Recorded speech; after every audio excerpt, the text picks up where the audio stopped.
Part 6. The Letter from Mother. A minute later, Nastasia came back with the letter. She gave it to Raskolnikov. He took it in his hands. His hands shook a little. He looked at the letter. He turned pale. His face became white. He had not received a letter for a very long time. But that was not the only reason his heart felt strange. There was another feeling, too. A feeling that was hard to describe. "Nastasia," he said quickly, "please go. Please go now. Here are your 3 kopecks. Please go quickly. Please leave me alone." The letter was moving in his hands. It was shaking because his hands were shaking. He did not want to open it while Nastasia was there. He wanted to be alone with this letter. He wanted no one to watch him. When Nastasia left the room, Raskolnikov acted in a surprising way. He lifted the letter up to his mouth. He kissed it. He pressed it to his lips. Then he held it in front of him and looked at the writing on the outside. He looked at the address. The handwriting was small. It had a gentle slope to it. He knew this handwriting very well. He knew it better than any other handwriting in the world. It was his mother's handwriting. His mother had taught him to read. His mother had taught him to write. These letters, written by her hand, were the most familiar things in the world to him. He held the letter and did not open it. He waited. He seemed afraid. He did not know exactly what he was afraid of. Maybe he was afraid of the news inside. Maybe he was afraid of his own feelings. Maybe he was afraid of both things. At last, he opened the letter. It was a thick, heavy letter. It had 2 large sheets of paper inside. Both sheets were covered in writing, very small and very neat, from the top to the bottom. His mother had written a lot. She had a lot to say. This is what the letter said. "My dear Rhodia, it has been 2 months since I last wrote to you. This time has made me very sad. I did not sleep well many nights because of this. I was thinking about you all the time. But please do not be angry with me for being silent so long. You know how much I love you. You and Donia are everything to us. You are our hope. You are our strength. I was so sad when I heard that you left the university. I heard that you left because you had no money. I heard that you lost your lessons and your work. I wanted to help you, but how? I have only 120 rubles a year from my pension. I sent you 15 rubles 4 months ago. But I had to borrow that money. I borrowed it from a merchant in our town. His name is Vasily Ivanovich Varushin. He was a good friend of your father. He is a kind man.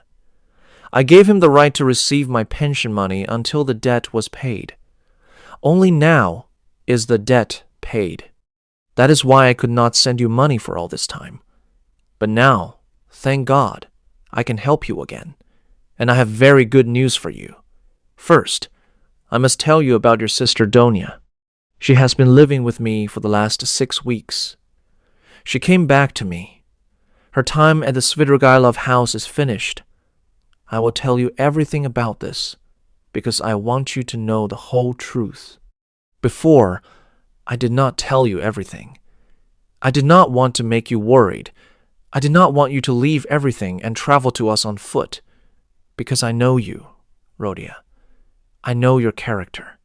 You would do exactly that if you thought your sister was in danger.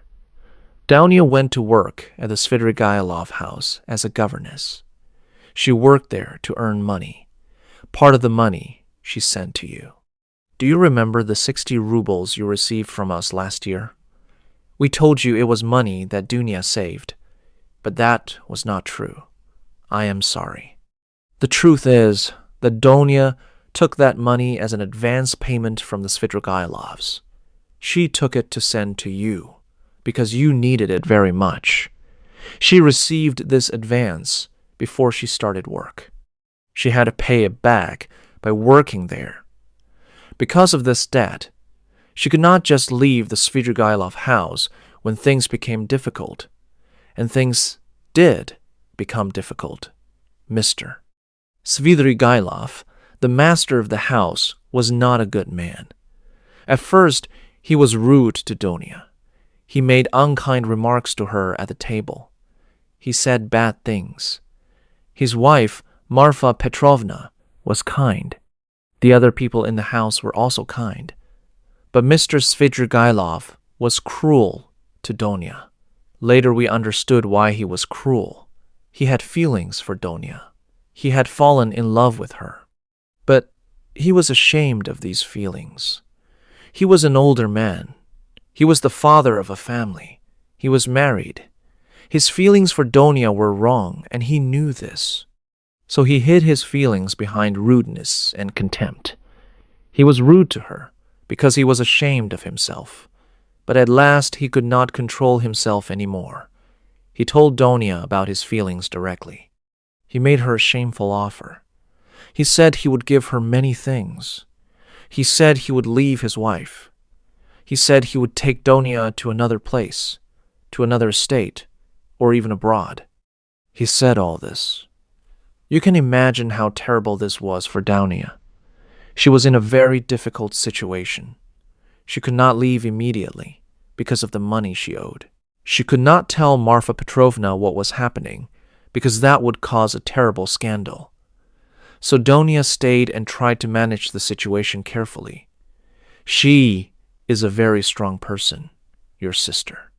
She is very clever and very patient. She did not even write to me about all of this because she did not want to worry me. Then one day, something happened in the garden. Marfa Petrovna came into the garden and saw her husband talking to Donia. She did not understand what was really happening. She thought the wrong thing. She thought that Donia was the one with bad intentions. She thought Donia was trying to attract her husband. She became very angry. She shouted at Donia for a long time. Then she told the servants to pack all of Dunia's things. They threw everything into a cart, clothes, linen, books, all mixed together without any care, and then they sent Donia away. She had to travel 17 versts in an open cart in the rain. She arrived home wet and humiliated and very sad. After this, there was a big scandal in our town. Everyone talked about Donia. People said bad things about her. People who knew us stopped greeting us in the street. We were afraid to go to church because people looked at us badly and spoke about us loudly. It was a terrible time. I became ill from the stress. But Donia was strong. She was stronger than me. She comforted me. She took care of me. She never gave up. Then, thank God, everything changed. Mr. Svidrigailov came to his senses. He felt sorry for what happened to Donia. He wanted to correct the injustice. He gave Marfa Petrovna proof of Donia's innocence. He showed her a letter. It was a letter that Donia had written to him. In this letter, Donia refused his proposal very firmly. She told him his behavior was wrong. She reminded him that he was a father and a husband. She said his actions were shameful and base. When Marfa Petrovna read this letter, she understood everything. She understood that Donia was innocent. Donia had not done anything wrong. It was her husband who was wrong.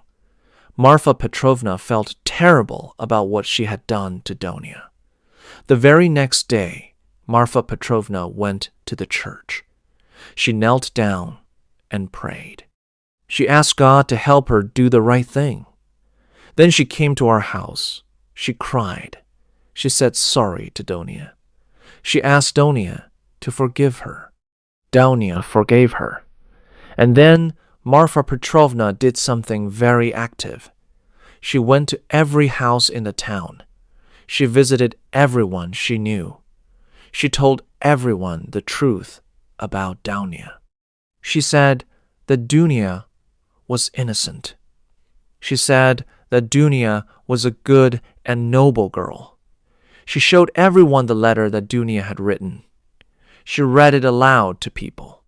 Some people asked to make copies of the letter. Marfa Petrovna allowed this. She drove around for many days doing this. She was busy for a very long time. In the end, Donia's name was clean again. Everyone knew the truth. Everyone respected Donia again. Many families asked Donia to come and give lessons to their children. But Donia said no. She had a different plan now. And here is the great news, my dear Rhodia. Here is the most important thing I must tell you. Dounia is going to get married. Подпишись, пожалуйста, или хотя бы поставь лайк. Один лайк не меняет мир, но меняет путь того, кто делится смыслом.